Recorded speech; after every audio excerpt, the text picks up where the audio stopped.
ಅರಸ ಚಿತ್ತೈಸೋ ಅಂಬೆಯಂಬಳುದುರುಳೆ ಭೀಷ್ಮನ ಕೂಟವಲ್ಲದೆ ಮರಣದೆಡೆಯಲ್ಲಿ ಬರೆಸಿದಲ್ಲದೆ ಪಂಥವಿಲ್ಲ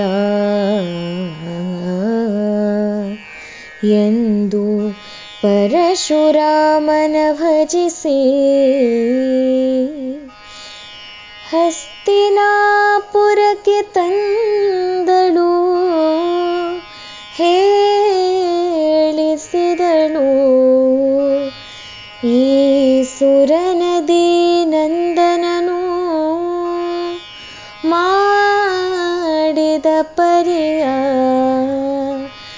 ಅರಸ ಕೇಳೆಂದ ಮಾಡಿದ ಪರಿಯ ಅರಸ ಕೇಳೆಂದ.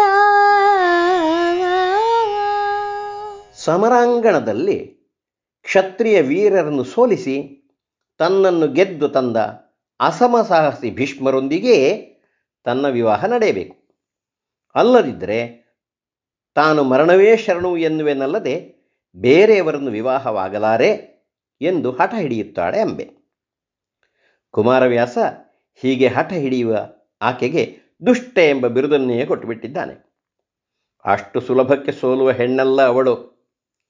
ಭೀಷ್ಮನ ಮೋಸಕ್ಕೆ ತಕ್ಕ ಮದ್ದರೇವೇನು ಎಂದು ಯೋಚಿಸಿ ಭೀಷ್ಮನ ಗುರುಗಳಾದ ಪರಶುರಾಮಾಚಾರ್ಯರ ಬಳಿಗೆ ಹೋಗಿ ಭೀಷ್ಮನು ತನಗೆ ಅನ್ಯಾಯ ಮಾಡಿರುವುದಾಗಿ ನಂಬಿಸಿ ತನಗಾದ ಅನ್ಯಾಯಕ್ಕೆ ಪರಿಮಾರ್ಜನೆಯಾಗಬೇಕೆಂದು ಭೀಷ್ಮನೊಂದಿಗೆ ತನ್ನ ಮದುವೆ ಮಾಡಿಸಿ ನ್ಯಾಯವನ್ನು ಕೊಡಿಸಬೇಕೆಂದು ಪ್ರಾರ್ಥಿಸಿದಳು.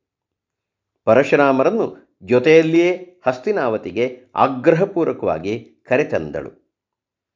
ನೀನು ಗೆದ್ದು ತಂದ ಅಂಬೆಯನ್ನು ನೀನು ಮದುವೆಯಾಗಬೇಕೆಂದು ಭೀಷ್ಮನಿಗೆ ಗುರುಗಳಿಂದ ಹೇಳಿಸುತ್ತಾಳೆ.